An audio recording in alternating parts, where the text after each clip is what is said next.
Hi there, and thank you so much for joining me today. So this video is the second video in Module 9, which provides an introduction to inferential statistics and hypotheses. And in this particular video, I am going to show you how to calculate a one-sample t-test, which is our first inferential statistics test.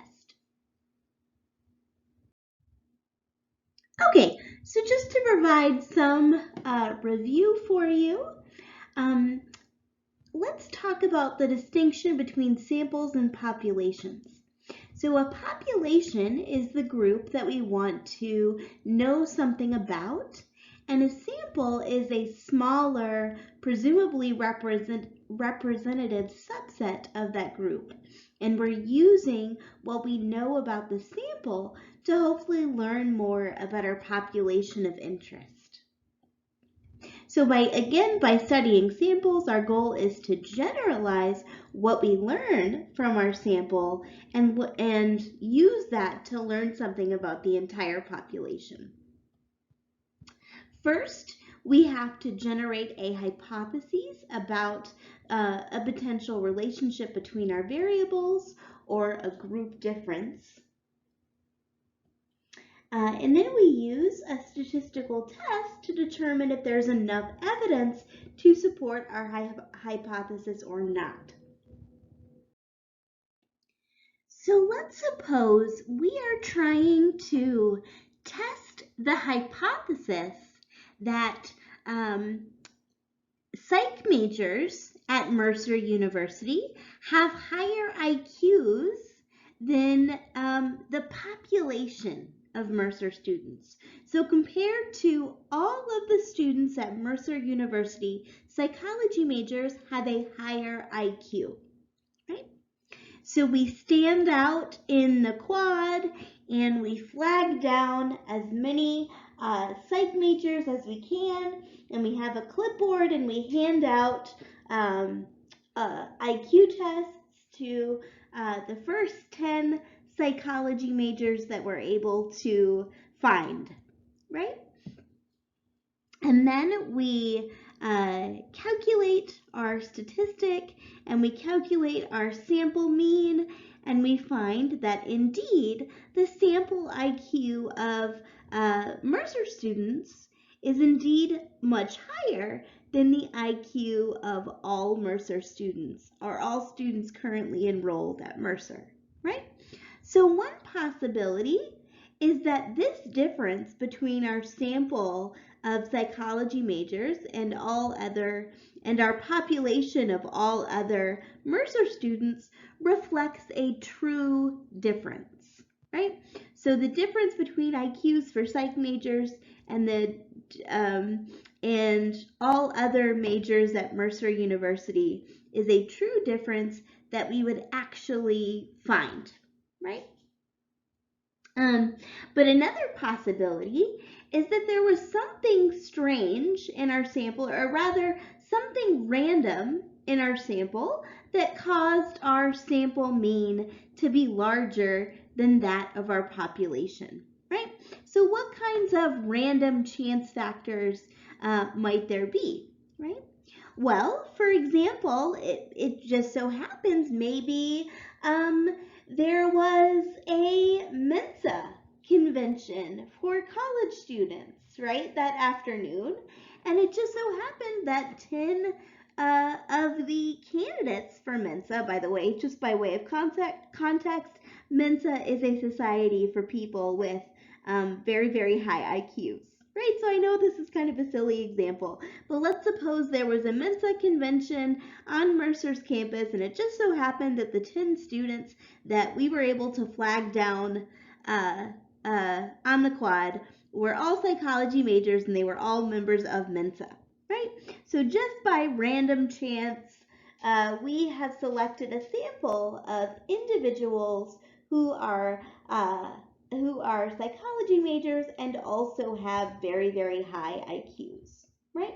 So it's not necessarily that there is a true difference between our sample and our population of Mercer students, but rather just some strange random factor caused our sample to be much higher, our sample mean to be much higher than that of the population, right?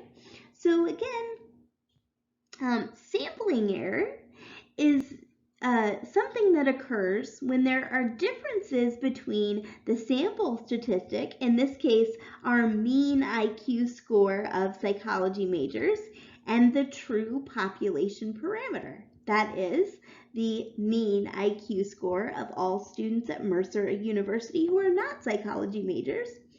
And that difference exists only because of the particular observations or the particular data points that happen to be selected for our sample, right? So those particular students who just happen to be members of Mensa were selected for our sample, and our difference is therefore due to sampling error or random chance. Okay, so sampling error occurs because there is some random chance factor that inflates or potentially minimizes our sample statistic and makes it different from the population just by random chance factors. Okay, so one of the ways we can avoid getting a difference between our sample and population due to random chance is to increase the sample size, okay? But fortunately, we do have a statistic that can tell us how different on average we expect a sample mean to be from the true population mean. So for larger samples in the red curve, standard error decreases so we can be more confident that our sample mean is a good estimate of the population mean. So really what standard error is it's an approximation of the difference between a sample mean and the true population mean that we expect to happen due to random chance. Okay, so again, standard error tells us approximately what difference we can expect between the sample mean and the population mean just by chance. Okay, so standard error is basically an estimate of sampling error. So why is it that increasing the size of our sample allows us to avoid sampling error or a difference between the population and our sample that occurs simply due to chance? Well, let's assume that we have access to the entire population. Okay, so what you see in purple here are all of the scores, let's say of, these are all of the IQ scores of every student in our population, okay? So these are scores that we obtain from our actual population of Mercer students, right? And the mean of all of these scores in the population is 83.5, right? So the actual true population mean is 83.5. But let's pretend like we don't know the population mean, okay? So what you see in purple again are all of the scores in our population, and if we take the mean of all the scores, it's 83.5. But let's pretend that we don't have access to the entire population. And instead what we have to do is estimate the mean of the population by collecting the mean of a sample. So just by random chance, right, we randomly select 3 scores from our population. Okay, So if we were to do that, depending upon which particular scores we select, we could get a sample mean as low as 71 or as high as 97, okay, depending on which scores from the population we choose, right?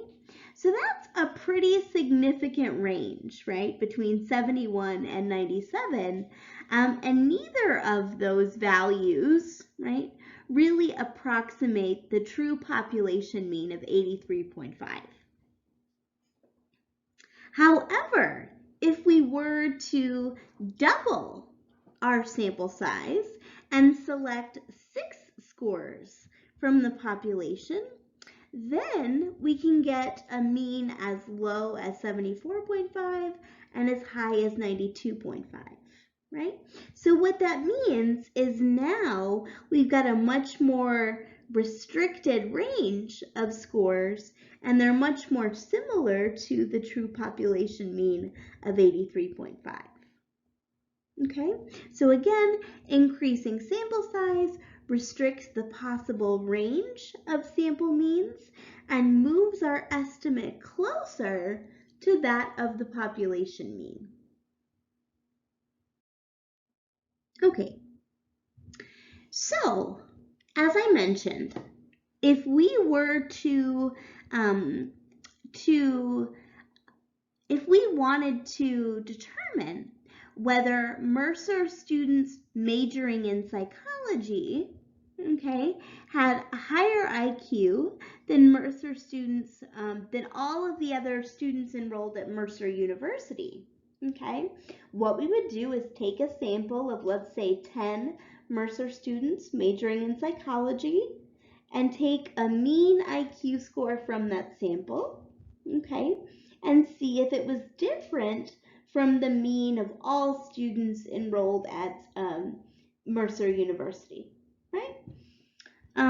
So suppose we do a statistic to see if the mean of psychology majors is different than the mean of all other students enrolled at Mercer University.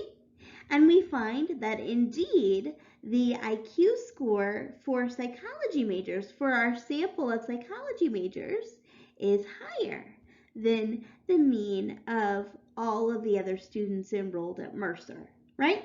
There are two possibilities. One possibility is that that difference between our sample and the population of Mercer students is a true difference, right? It's an actual difference between the sample and the population, right?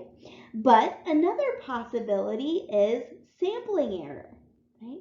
So again, sampling error is just by random chance, we happen to select a sample of psychology majors who had very, very high IQs, right?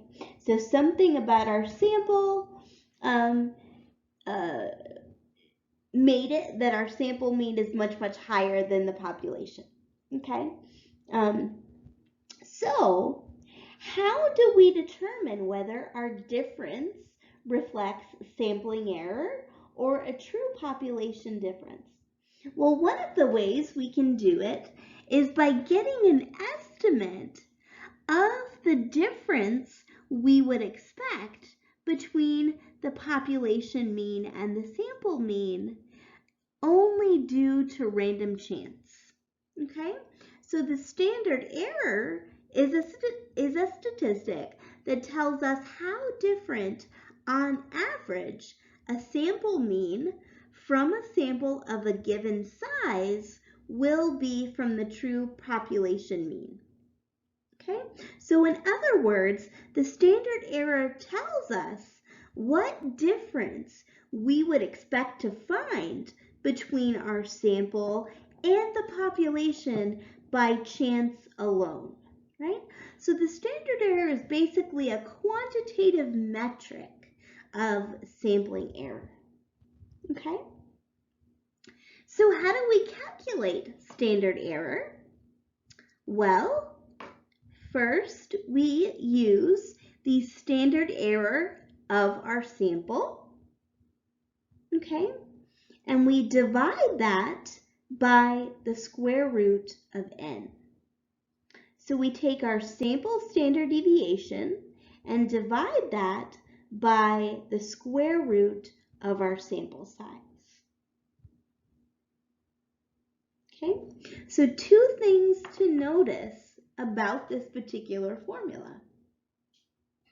Okay, for a sample of 1, okay, the standard error and the standard deviation are the same, right? So obviously, anytime you divide a number by 1 or the square root of 1, which is 1, that number is going to stay the same. So for a sample of n equals 1, SE is going to equal, our standard error is going to equal standard deviation. Okay? And as our sample size gets larger, okay, and as it approaches infinity, standard error approaches 0, right? So the bigger that value of n is, the smaller your sample error is going to be, which makes sense, right? Okay, so let's work with an example. Let's suppose that Dr. Fanning, in this example, notices that several students in his introductory psychology course, which is a sample of 15 students, okay, come from large families. He wonders if the average number of siblings for students in his class is larger than for the rest of the population. Right? So again, we're trying to determine if our sample statistic is larger than that of the population. Okay, so to answer this question, first Dr. Fanning would need to collect data from all of his students about their number of siblings, and then he would want to compare the mean of his sample to the population mean. Okay, and to compare a sample mean to a given population mean, the particular statistical test he would need to conduct is called a one-sample t-test. Okay, so this is the first inferential statistics test that we're going to talk about. Okay, and it has specific criteria, right? So one of the things you guys are really going to have to pay attention to this semester, particularly for the final, is you're going to have to know when you should conduct a particular statistical test. Okay, so you need to know the criteria so that you can decide what type of statistic you need to calculate. So here are the criteria for a one-sample t-test. Okay. One of the most important criteria is that your variable of interest is continuous and not categorical, right? So number of siblings is definitely continuous. And you also need to have access to the population mean, but not the standard deviation, okay? So you need to have access to the hypothesized population mean, which is written as mu, right? That Greek symbol. So you need to know both your sample mean and standard deviation and your hypothetical population mean. Okay, and you also need a sample size of less than 30. Okay, so if I give you a problem where the variable of interest is continuous, we have access to the population mean, but not the standard deviation, and the sample size is less than 30, then you'll know that you need to do a one-sample t-test. Okay, so again, the one-sample t-test compares our sample mean with a hypothesized population mean and tests whether they are significantly different. Okay, so how do we calculate a one-sample t-test? Well, first, we're simply going to subtract the sample mean represented as M, or we're going to subtract the population mean represented as mu from our sample mean represented as M. Okay, so on the top is the difference between the sample mean and the predicted population mean. Okay, and we're going to divide that by the standard error. Okay, so said differently, you are going to divide the difference between the sample mean and the predicted mean or the population mean from the difference we would expect between the sample and the population due to random chance alone. Okay, so one thing to note again about this equation is that as our actual difference between the sample mean and the population mean becomes larger than the difference we would expect by chance, okay, t increases, okay?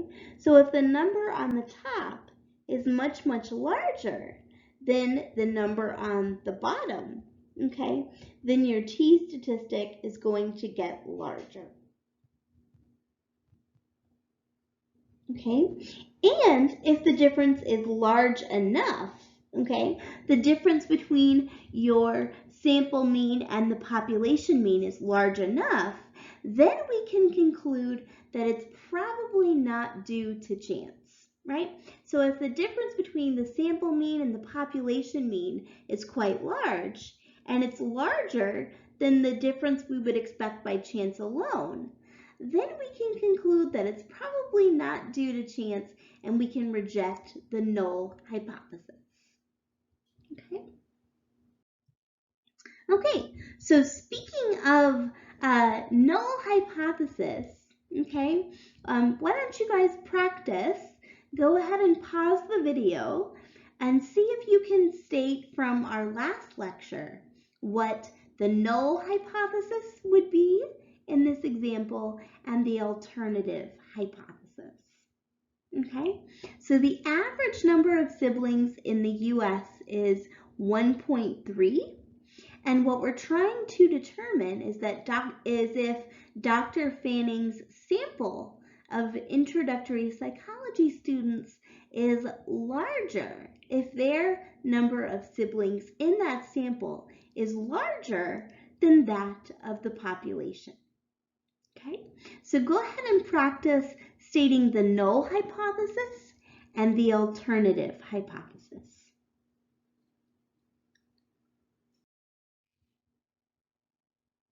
Okay, so again, the null hypothesis, okay, is that our sample mean, or Dr. Fanning's sample mean, does not differ from the predicted mean of 1.3, and our alternative or research hypothesis is that the mean number of siblings in our population is larger than 1.3. Okay? So the next step, now that we have stated our hypotheses, is we need to calculate our sample statistics, right? So as you just saw from the formula, in order to conduct a one-sample t-test, we need 3 pieces of information, right? We need the population mean, which we have is 1.3, and we need our sample mean and our sample standard deviation. So go ahead and look back if you need to at your lecture notes from last week about descriptive statistics, okay? And go ahead and calculate the mean and standard deviation of our sample.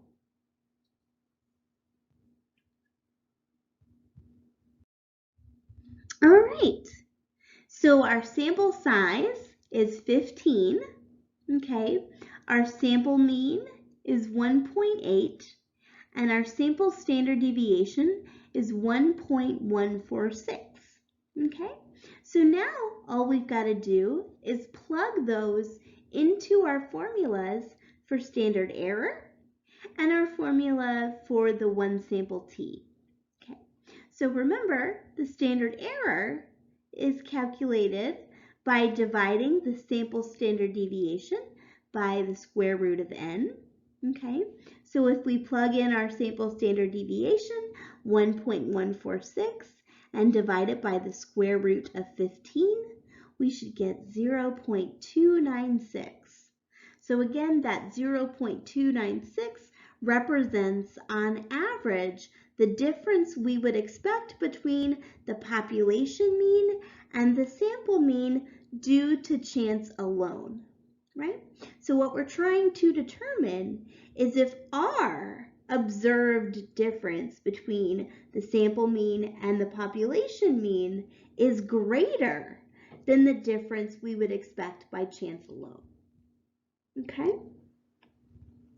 So once we have our standard error, okay, we can stick it in our equation here at the bottom, and then we need to figure out what the difference between our sample mean and our hypothesized population mean is, right? So our sample mean is 1.8, and our hypothesized population mean is 1.3, okay? So after we plug those values into our formula for our one sample t-test, we get a t-value of 1.69. Okay, so now we know our value of t. Okay, so what's next? How do we decide if our observed difference is greater than that of what we would expect by chance? So before we can figure out our next step of what we need to do with our t-statistic, we have one more calculation that we need to do, and that is degrees of freedom. So every time we conduct any sort of inferential statistics test, we need to calculate the degrees of freedom, which is a value that's associated with our sample, particularly our sample size. So just a very textbook sort of technical definition, degrees of freedom are the number of observations or scores in our sample that are free to vary in the final calculation of a statistic. So I'm going to go ahead and work through a couple of different examples with you to illustrate exactly what that means. Okay, so for a moment, I want you to completely forget that we're talking about statistics, okay? And I want you to imagine that you're just a really happy-go-lucky person that loves to wear hats. So you couldn't care less what a degree of freedom is, and you believe that variety is the spice of life, right? So you're just a happy-go-lucky person that likes to wear hats, okay? But unfortunately, you have some constraints. So let's say you only have 7 hats to wear, and yet you want to wear a different hat, every day of the week. So you want a different hat to wear for all 7 days of the week, okay? So on the first day, right, on Monday, you can wear any of the 7 hats that you have, right? On the second day, you can choose from your 6 remaining hats. On the third day, you can choose from 5 hats, and so on, right? And eventually, when the 6th day rolls around, you still have a choice between 2 hats that you haven't worn yet that week, right? But after you choose your hat for day 6, you have no choice but to wear the hat that you're left with on day 7. So you must wear the one remaining hat, right? So another way of thinking about that is you had 7 minus 1, or 6 days of hat freedom in which the hat you wore could vary, right? So that's basically kind of the idea behind degrees of freedom in statistics. So degrees of freedom are broadly defined as the number of observations or pieces of information in your data that are free to vary when estimating statistical parameters. Okay? So let me give you one more example. Okay, so let's suppose you want to test a given population mean and you want to compare it to a sample of 10 values or 10 observations. So you have 10 data points or pieces of information in your sample. Okay? So you have a constraint, which is obviously the estimation of the mean, right? And what do I mean by constraint? So why do we have a constraint when we're estimating a mean, right? Well, by definition of the mean, if we look at the mathematical equation for mean, right? A mean is calculated by summing up all of the values or observations in your data set and dividing them by the number of observations, right? So essentially what that means, okay, is that the sum of all of the values in your data set must be equal to n times the mean, right? So a constraint when it comes to calculating the mean is that by definition, the sum of all of the values in your data set must be equal to the sample size times the mean. Okay, and to figure that out, I just kind of transposed the standard equation for the calculation of the mean, right? So the sum of all your observations must be equal to your sample size times the mean. Okay, so let's suppose for the purpose of this example that your data set has 10 values, okay, and the mean of those 10 values is 3.5. Okay, and you could pick any number for the purpose of this example, but I'm just randomly going to choose 3.5 as your mean. Okay, so what that means is that when you sum up all the values or observations in your data set, all 10 of them, they must be equal to 3.5, which is the mean, times 10, which is n, or your number of observations in your sample, right? So all of your observations in your data set must be equal to 35, right? So the first value in your data set is free to vary, right? Whatever value it is still possible for the sum of all 10 numbers to have a value of 35. Okay? Similarly, the second value could vary because whatever value you choose, it is still possible for the sum of all the values to equal 35. Okay? In fact, the first 9 values could be pretty much anything, right? But to have all 10 values sum to 35, and if you have a mean of 3.5, the 10th value cannot vary. It must be a specific number.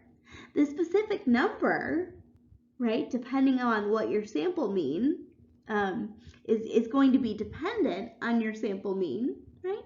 But that specific number is not free to vary, right? So I've shown you a number of different numeric or examples of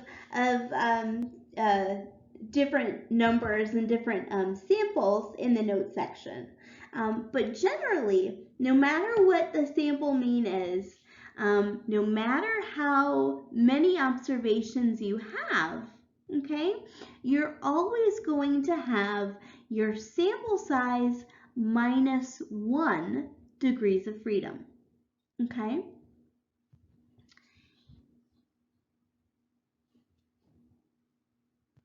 All right, so going back to our example, okay? So for the one sample t-test, the degrees of freedom is fairly easy to calculate, but it is calculated differently depending on the different types of inferential statistics tests you might be using. Okay, so we don't always calculate degrees of freedom in exactly the same way, but luckily for us with the one sample t-test, it's a fairly simple calculation. So degrees of freedom for a one sample t-test is simply n, or the number of observations in your sample, minus 1. Okay, so go ahead and calculate degrees of freedom for our current example. All right, so now that we have obtained our t-statistic, it's time to decide whether the difference we've observed between our sample mean and the population mean is significant, okay? Oh, and by the way, our degrees of freedom, right? There are 15 people in Dr. Fanning's class, so our degrees of freedom is simply 15 minus 1, which is 14. Okay, so we have our obtained t-statistic of 1.69, and we have our degrees of freedom of 14, right? So now we are ready to determine if the difference we've observed between our sample mean and the hypothesized population mean is significant, right? So what does significant mean? Significant means that the difference we have observed between our sample mean and the population mean is so large or so extreme that we would not expect to observe that difference by chance alone, right? So essentially what we're saying is that the difference we found between our sample of psychology students and the broader population is so large that it's very unlikely to have occurred due to sampling error, and it's much more likely to have occurred because it's a true difference or an actual difference. Okay, so how do we determine whether a difference is significant, right? Well, you might recall from my previous lecture that we do have a cutoff point, right? We have set what's called the alpha value or the p-value at 0.05, right? And what that means is that these differences are so extreme that they are unlikely to have happened due to chance, right? So there is only a 5% chance that we would observe these results if the null hypothesis was true and there was no difference, okay? So again, the p-value or alpha level is set at 0.05 or 5%, and what that means in effect is that there's only a 5% chance or lower that we would have observed this difference between our sample mean and the population mean if the null hypothesis were true and there was actually no difference. Okay? So now we're going to use all of these pieces of information. We're going to use our test statistic, which is 1.69. We're going to use our sample size, or we're going to use, our degrees of freedom, which is 14. And we're going to use our alpha level, which we have set at 0.05. Okay, so we have our t-statistic, our alpha level, and our degrees of freedom. Okay, but we need one more piece of information. Okay, and that relates to the nature of our hypothesis, right? So I mentioned in my previous lecture that there are two different kinds of alternative or research hypotheses, right? If our hypothesis is non-directional, okay, it means that we are simply predicting that there is a difference, okay? So a non-directional alternative hypothesis might be, we predict that our sample, our Dr. Fanning sample of psychology students will differ from the population mean, right? So we're saying there's a difference, but we don't know the direction. Whereas a directional hypothesis says that the sample mean is either higher or lower than the population mean. Okay, so why do we need to know that?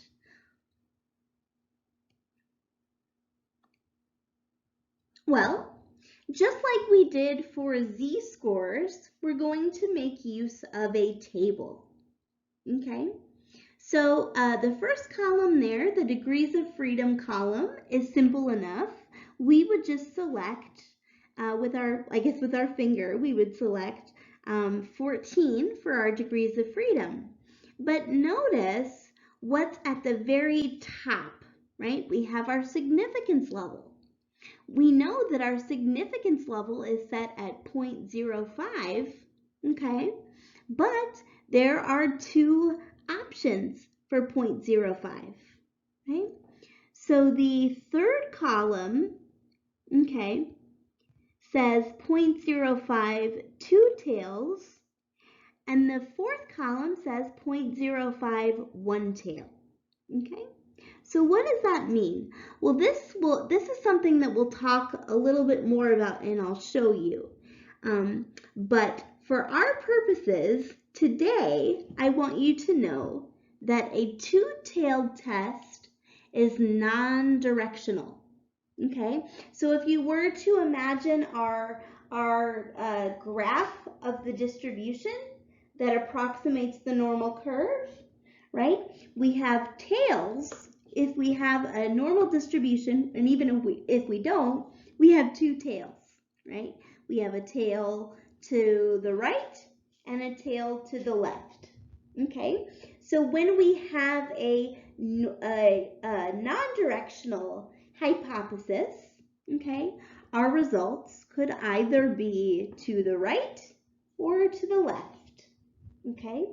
But when we have a directional hypothesis, our result is either going to be to the left or above the mean or to the right, right? It's not going to be both, okay? So whenever we have a directional hypothesis, we are going to select the fourth column, or the 0.05 one tail. Whenever we have a non-directional hypothesis, we are going to select the third column, or the 0.05 two tails. Okay? All right. So now we know what numbers we're going to select in the table. Okay? So the very last thing we need is our decision rule. Okay? So if our obtained t-value, okay, so the t-value so the t-value that we've obtained, okay, and critically, the absolute value of our t-value, okay, so we're going to compare the t-value that we've obtained, whether it is positive or negative, okay, to the critical value, okay? So the critical value is what we obtain from the table, right? So if I put my finger on 14 and the third column for, or the fourth column for the one tail, okay, the critical value is going to be 1.761. Okay, so that's our critical value. and we're going to compare our obtained t-statistic to the critical value, okay? If our obtained t-value is greater than the critical value, our results are unlikely to have been due to chance, and there's therefore a less than 5% probability that we would have obtained these results if the null hypothesis were true. Therefore, this is a significant difference. If our obtained t-statistic that we've calculated is less than the critical value, then there is a greater than 5% probability that our results are due to chance, okay? And therefore, this is not a significant difference, okay? So again, if our t-value is bigger than our critical value, then our results are unlikely to have been due to chance, and therefore our difference between the sample mean and population mean is significant. If our obtained t-value is less than our critical value, then it means there's less than a 5% probability that our results are due to chance, and there is not a significant difference between the population mean and the sample mean, okay? Okay, so again, our critical value is just 1.761. Okay, so using our alpha level and our degrees of freedom and conducting a one-tailed test, we have determined from our table that our critical value is 1.761. Okay, and when we performed our one sample t-test, we found that our t was equal to 1.69. Okay, since our t is 1.69 and our critical value is 1.61, okay, our obtained t is less than our critical value. Therefore, we retain the null hypothesis and conclude that there is no difference between Dr. Fanning's sample of psychology students and the population. Okay, and again, when we retain HO, okay, or we retain the null hypothesis, that means that our p-value is greater than 5%. And anytime we have a p-value that's greater than 5%, it means that there's over a 5% chance that we would obtain this difference even though the null hypothesis is true. Okay, so therefore we conclude that the difference we've obtained was due to random chance or sampling error and not actually reflective of a true difference.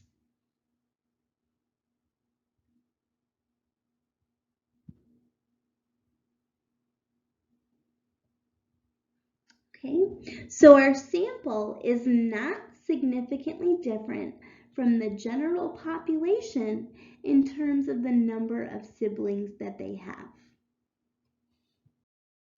So one of the most important learning objectives for both 306 and 307 is for you guys to become more familiar with APA style, right? And APA style includes more than simply how to prepare a references page or how to do an annotated bibliography or how to use in-text citations, right? One of the most important skills that we want you to learn at the end of your academic career as a psych major is how to write an APA style manuscript, right?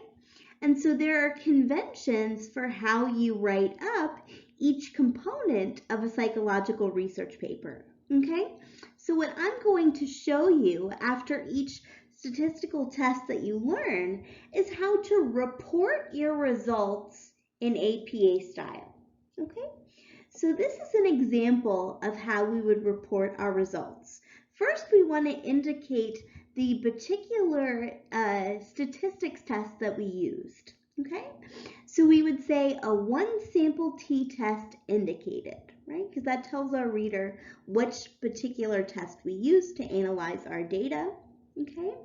So a one sample t-test indicated that the mean number of siblings in our sample, okay, and then we would provide the sample mean and the sample standard deviation in parentheses, was not significantly different from the predicted mean, okay, and then we would provide the population mean also in parentheses, okay, and then we report our results, right? So that italicized T indicates, again, a t-test, and in parentheses we have our degrees of freedom, okay, and then we report our t-value, and then we indicate whether our t-value was greater or less than our alpha level of 0.05, right? Because our critical value that we obtained, or because the t-value that we obtained was smaller than the critical value, right? That means that our p-value is greater than 0.05, okay? So a few things to notice, like I said, is you always start by naming the test that you used. You provide descriptive statistics for your sample and also the population mean, always in parentheses, okay? You report the degrees of freedom and you report the t-value that you obtained, okay, when you conducted the t-test, not the critical value. Okay, and if you retained the null hypothesis, okay, that means that P is greater than 0.05. If you rejected the null hypothesis, then that means that P is less than 0.05. Okay? All right, so now I have an example for you guys to work through on your own. All right, so it's very similar to the different examples I've given. So on your own, I would like you to determine if psychology is an easy major, right? So a sample of 9 psychology majors is found to have a mean GPA of 3.30 with a sample standard deviation of 0.36. Across the whole college, the mean GPA is 3.06. Is the mean of our sample significantly higher than the college-wide mean? Okay, so you're going to tell me what HO, or the null hypothesis, is, as well as what HA, or the alternative or research hypothesis is. You're going to calculate your standard error. You're going to calculate your t-statistic for the one sample t-test. You're going to calculate your degrees of freedom.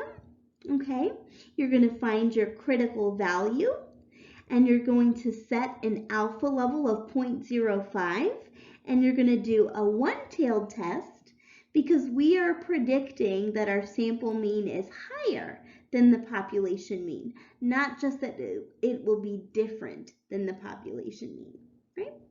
And then you're going to tell me whether you reject or retain the null hypothesis. And again, if you reject the null hypothesis, then P is less than 0.05, whereas if you retain it, P is greater than 0.05, okay? And then you're going to report your results in APA style, okay? So go ahead and do this on your own, and then when you're ready, look in the notes section, okay? So download this PowerPoint as a PowerPoint file, save it onto your computer, open it up in PowerPoint, and then you'll be able to see in the notes section for this slide all of the answers to each of these 7 questions, okay? And if you have any questions about this particular example, you're welcome to come to my office hours or to the Wednesday clarification meeting, all right? So I hope you all have a great week, and I will talk to you soon.